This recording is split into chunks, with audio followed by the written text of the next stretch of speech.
Make me feel happy today, okay? Right then.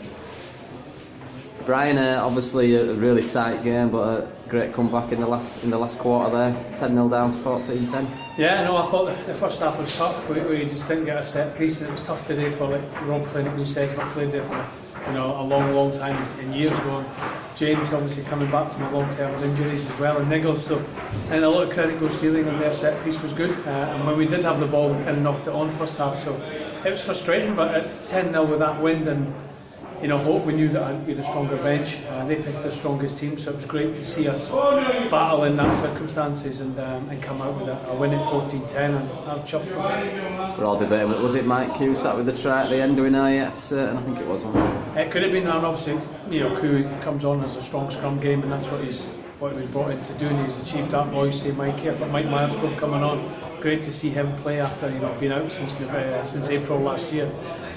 It's great to get him back in the mix, and just in general, young Sam Allen coming on, playing at 10 and giving him some rewards. He seemed to make a difference immediately.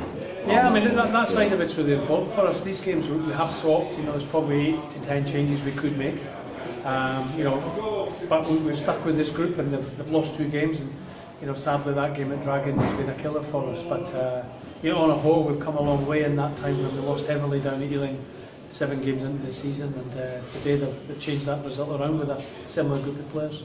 And it looks like qualification as well, which obviously was down to the wire, but you obviously got a great chance now to push on. Yeah, definitely, and obviously at 20 points now, and probably going to be an away fixture, maybe one of the Irish provincial sides or whoever tops the table, so we'll worry about that. And we've got 2 really big games coming up for us, so London, Scottish away and Rotherham at home, so we knew these games were big. We knew it was important to get people playing. Faletau has already been picked the last 2 games to play, but his visa hasn't come through, his clearance from the New Zealand Union, so that's hugely frustrating, because these games, especially today, and a set piece battle would be great for him just to get his head around what's coming in the next 3 months.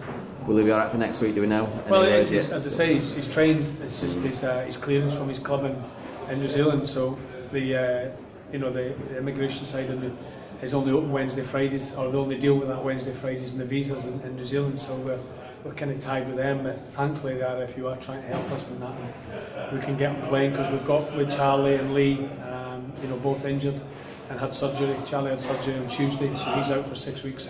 So we just have to dig in.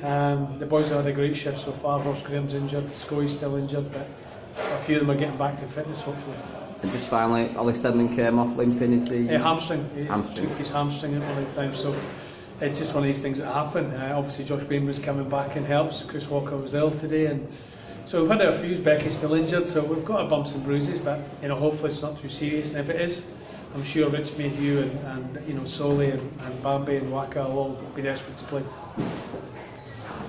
Thank you. Lovely. No.